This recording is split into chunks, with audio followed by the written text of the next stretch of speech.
Before beginning the laser use, it is necessary to install a 9-volt lithium battery into the base of the foot control. The battery compartment is opened with a Phillips head screwdriver.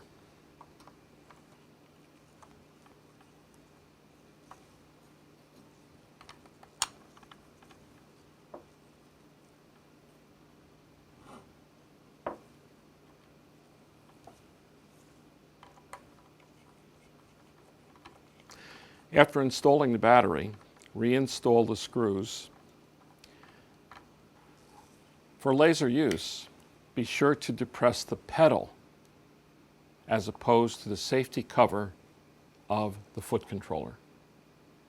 The unique part of the Pioneer Pro laser system is the fiber cartridge, which houses and safely stores the fiber optic cable.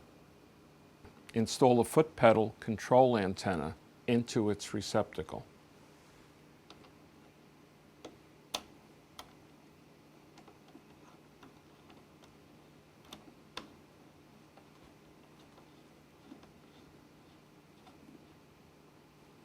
Now install the power cord into its receptacle.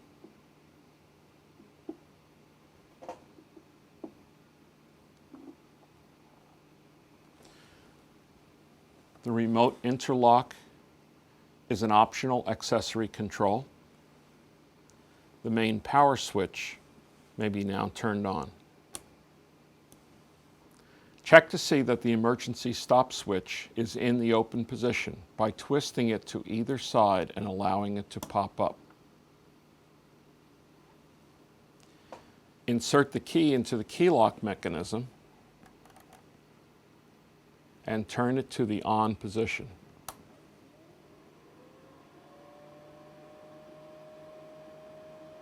Put on the supplied protective safety lenses.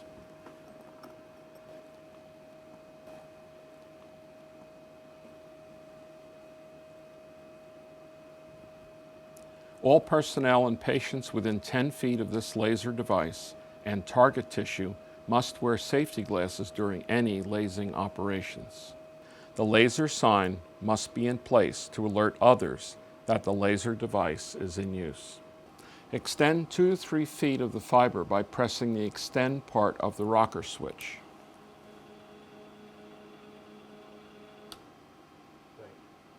Remove the stripping tool from its packaging.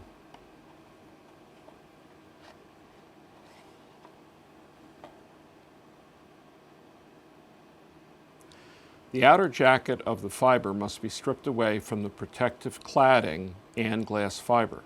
The cutting blades of the stripping tool are located here. There is a millimeter ruler guide along the upper stripper arm. Strip between 10 and 15 millimeters of the jacket from the fiber.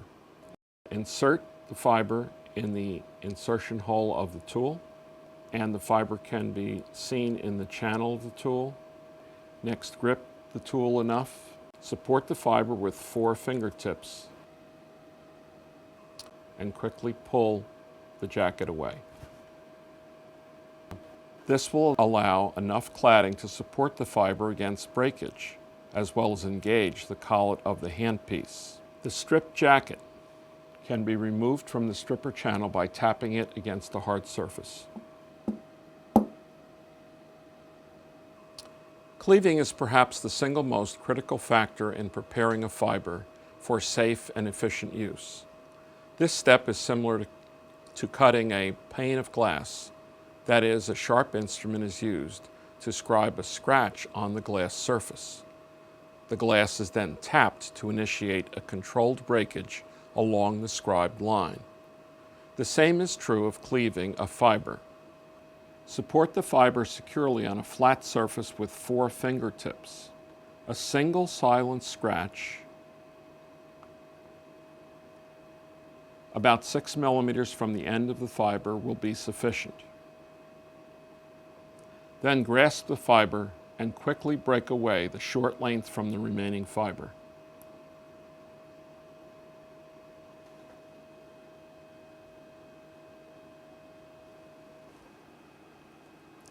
Activate the aiming beam by pushing the Ready button on the control panel. To check the optical quality of the cleave, hold the fiber about 10 to 15 millimeters away from a smooth, light-colored piece of paper. A nearly perfect circle of red light indicates a good cleave. A comet effect radiating from the circle or uneven intensity of light indicates a poor cleave. Recleave the fiber if this is the case. The cleave fiber may now be placed into the handpiece. First, loosen the fiber locking tip on the distal of the autoclaved handpiece. Feed the fiber through the opening of the cap and through the locking collet until it appears in the medial opening. Then select a disposable tip and attach it to the handpiece by swedging it onto the end of the handpiece. Then straighten the tip somewhat to allow the fiber passive passage through the tip and extend about 3 millimeters past the opening. Now rebend the tip and fiber simultaneously to the desired angle for access to the target tissue. Now lock the position of the fiber by gently tightening the fiber locking cap, so the exposed fiber will not easily move within the tip.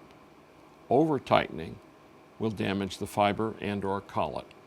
The Pioneer models of lasers are essentially low-powered devices. In order to reach surgical vaporization temperatures, it is necessary to introduce dark ink onto the surface of the cleave tip. This is best accomplished by using thick articulating paper and firing the laser onto the paper with a power setting of about 1 watt. Try to avoid piercing the paper with the fiber tip, as this may cause some melting of the cladding. The purpose of the cladding is to prevent photonic energy from escaping the side of the fiber. Use of mylar-based articulating films is contraindicated due to the lower melting point of the mylar and the possibility of causing combustion of the film. Fiber initiation is not indicated for therapeutic or non-surgical applications. If not on already, turn the key switch to the on position. Select the power setting appropriate to the procedure, either by your experience or by selecting one of the user-programmed preset settings.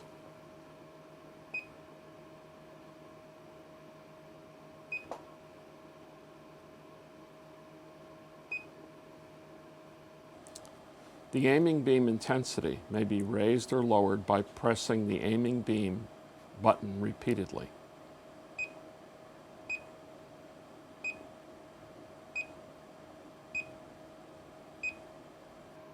Use the mode button to select either continuous or pulsed mode operation. The symbol for continuous mode is 2 horizontal bars, and pulsed will be 2 vertical bars. Continuous wave will ablate and coagulate inflamed tissue better than pulsed mode, and the pulsed mode will coagulate and cut normal tissue well. Novice operators may exercise better control utilizing the pulsed mode. Pushing the Ready button will put the Pioneer Pro in active mode, and laser energy will be emitted once the foot controller is engaged. Disengaging the foot controller will stop the emission of laser energy. The device will return to the standby state after 4 minutes of inactivity. The laser is now ready for use.